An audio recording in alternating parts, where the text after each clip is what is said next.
Et salut tout le monde, c'est Julien, vous êtes sur Barillet. Alors comme vous l'entendez, j'ai cassé ma voix hier au stade.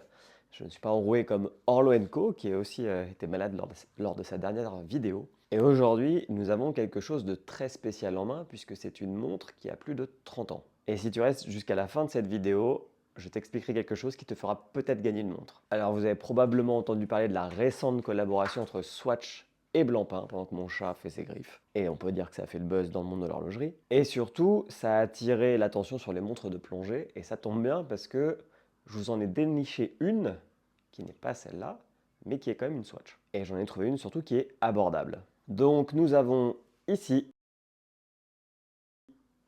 la Scuba 200 de chez Swatch, qui est une montre qui est sortie dans les années 90, et on va en parler plus en détail, et qui a une vie jusqu'au milieu des années 2010, peut-être même début année 2010. Ça fait un petit moment qu'on n'en a plus. C'était une tentative réussie de Swatch de faire de la montre de plongée. Mais une montre de plongée robuste, qui peut vraiment aller dans les profondeurs aquatiques, tout en gardant cette signature Swatch. Donc on a eu la collaboration Blancpain Swatch qui a ramené les montres de plongée, on va dire abordables, même si 400 euros ça reste une somme, sur le devant de la scène. Mais moi maintenant j'ai envie de vous parler de la Scuba 200, parce que déjà le nom est cool.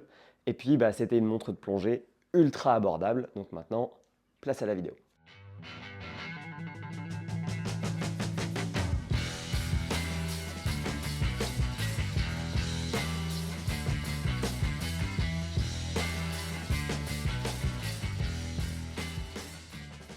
Pour vraiment apprécier la Scuba 200, il faut qu'on raconte un petit peu l'histoire de Swatch.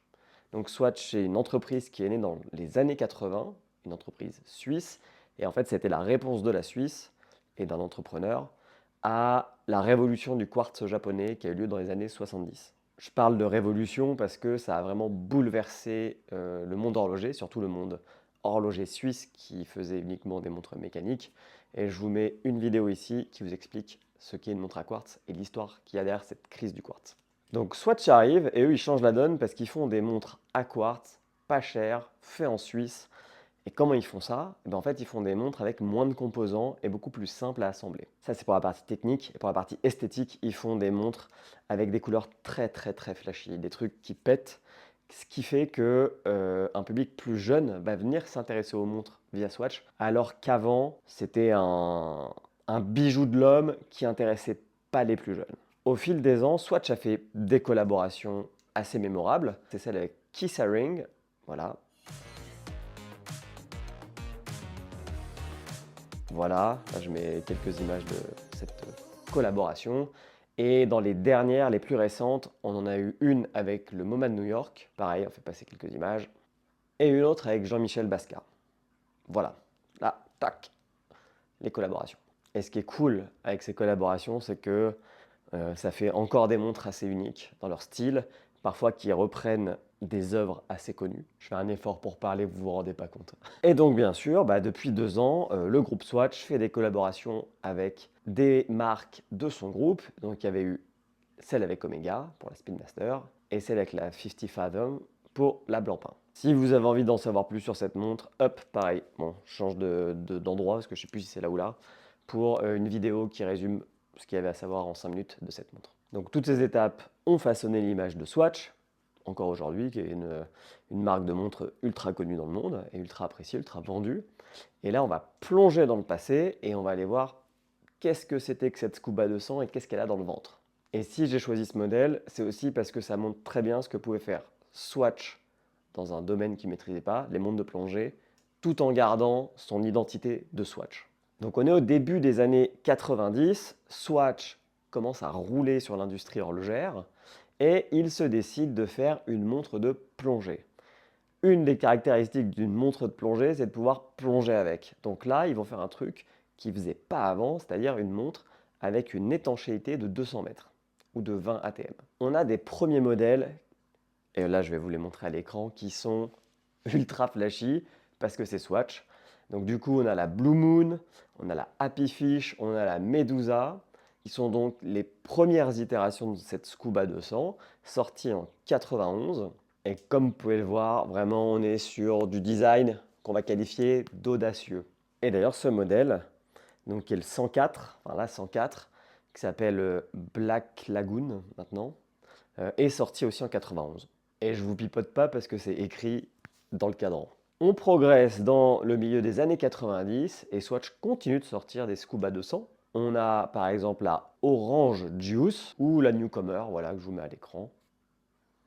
Là, pour le coup, les caractéristiques de la montre ne changent pas. On est sur du plastique, bon, on va y revenir après, et toujours l'étanchéité à 200 mètres. Vers la fin des années 90, début des années 2000, on renouvelle encore la collection. Donc, on a toujours des nouveaux designs, mêmes caractéristiques. On va avoir par exemple cette Luminosa de 97, et sinon, on va avoir cette Tartaruga pardon, de 2002. Bon, comme vous pouvez le voir, on est toujours sur de la couleur. Hein. Ça, on en envoie.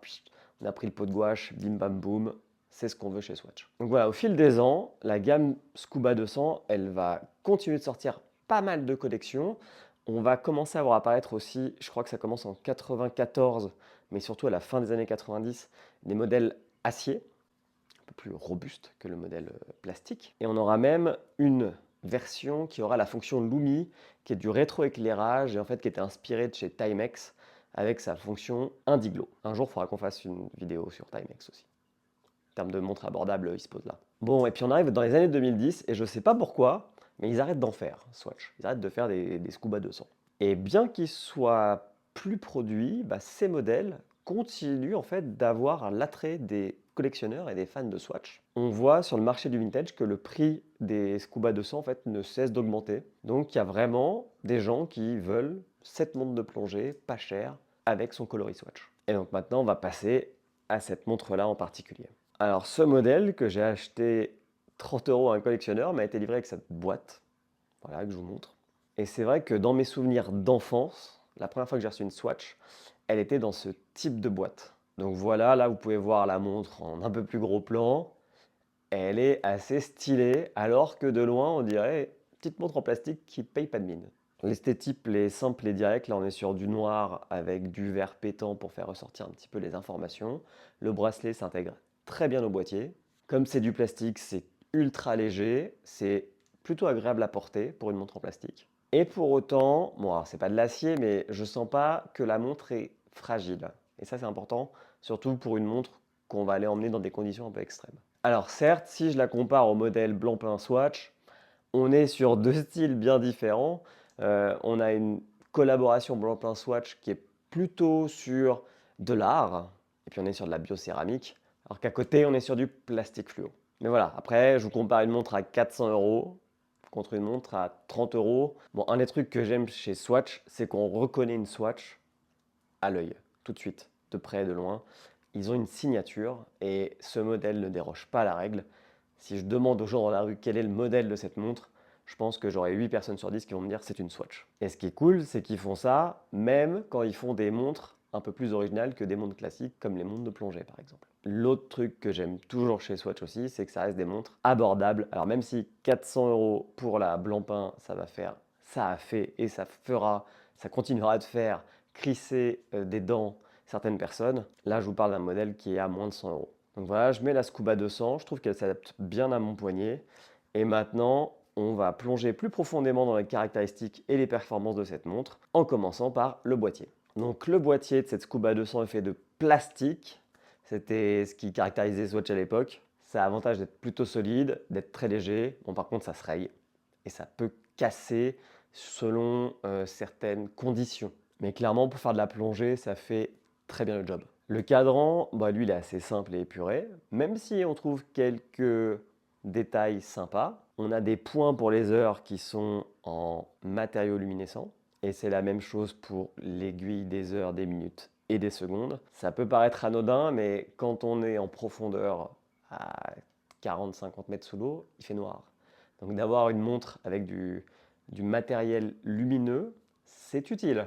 Le cadran est assez simple et clair et lisible. On peut dire qu'il est même épuré.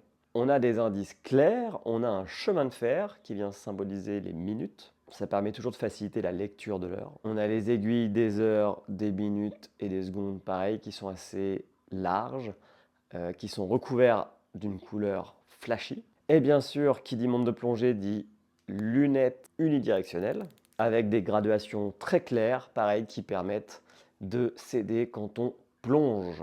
Alors j'avais vu un commentaire sur je crois que c'était la LIP, la Nautic Ski, qui disait que en fait maintenant ces lunettes, on peut plus trop s'y fier pour plonger. Je vous avoue que je ne plonge pas. Maintenant, bien sûr, on embarque des ordinateurs de bord, hein, enfin, qu'on met à son poignet. Mais à l'époque, c'était quand même utile, je pense. C'était même mieux que rien. On est sur une lunette à 60 clics qui tourne vraiment très facilement. 30 ans après, ça ne bouge pas. Et je trouve qu'elle tourne assez facilement. Et ça, quand on plonge, quand on a des gants de plongée, ça doit être assez pratique aussi. Le verre est en plastique. Et ça se voit parce que autant rien n'a bougé sur cette montre en 30 ans, autant le verre, il y a quelques petites rayures quand même. Mais à l'époque, c'était ce qu'il y avait de moins cher. Et comme on voulait faire des montres très abordables chez Swatch, eh ben on faisait du verre, non pas en verre, mais en plastique. L'arrière du boîtier est lui plein, donc il est en plastique aussi.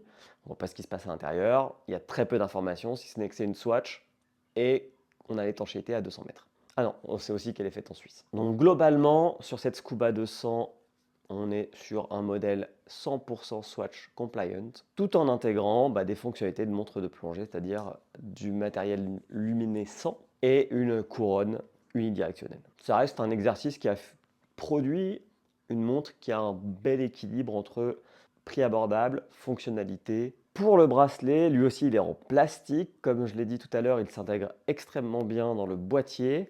Il est quand même troué et c'est pas négligeable puisque ça permet à la peau de respirer, surtout l'été. L'autre avantage du bracelet en plastique, c'est que quand on plonge dans l'eau de mer avec, il ne se détériore pas aussi rapidement que du cuir. Par contre, pensez toujours, quand vous allez à la plage, vous la rincez votre montre, quel que soit son matériau. Le bracelet est aussi assez long. Ça peut paraître un détail, mais en fait, quand on plonge, souvent on a une combinaison de plongée. Donc d'avoir un peu de jeu, c'est très bien en fait sur ce type de montre. Ça permet de pouvoir la mettre en toute occasion. Après, bon, par rapport à du bracelet en acier ou en titane, c'est beaucoup plus léger, ça se sent moins. Par contre, ça fait un aspect un peu plus chipouille que l'acier. On n'est pas sur du premium que pourrait donner une Seiko 5 par exemple. Mais chez Swatch, on s'en fout, on ne veut pas faire du premium. On a une boucle simple, on a beaucoup de perforations. Donc le bracelet, j'ai envie de dire, il fait juste son job de bracelet, c'est déjà très bien. L'un des gros points forts de la Scuba 200, comme son nom indique 200, c'est son étanchéité. Donc on est bien à 200 mètres d'étanchéité. Et c'est impressionnant pour une Swatch, c'est même assez rare. Parce que la plupart des Swatch d'aujourd'hui sont à 50 mètres 5 ATM. Donc alors la 50 Fathom est à 91 mètres en tant que hommage au modèle de base, mais avec un modèle à 200 mètres, on peut la porter en toutes circonstances d'activité aquatique sans craindre que la montre se casse. Enfin, quand je dis se casse, c'est que l'étanchéité soit en péril et que de l'eau rentre dans la montre et qui fout en l'air votre mécanisme. À l'inverse d'une 5 ATM où je ne prendrai pas ma douche avec. Je laverai peut-être la vaisselle avec et encore, je pense que dès que je m'approcherai d'un robinet, je la mets de côté.